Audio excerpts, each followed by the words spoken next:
тихая, да что вы, неужели уж не ходить ли в дождь такой пешком виолончели?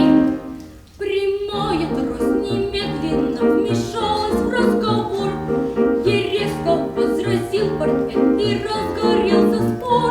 Стучали капли по стеклу, шел дождь неугомонный, свернул автобус за угол и покатил по Бронной.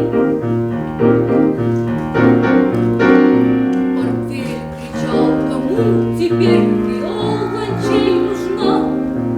Но тут раскрылся скромный зонт, стоявший у окна.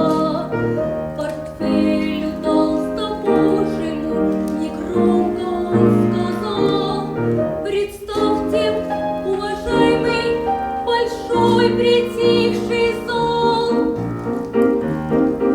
На взлете замерли смычки, за пультом дирижер, как птица черная рояль крыло свое простер.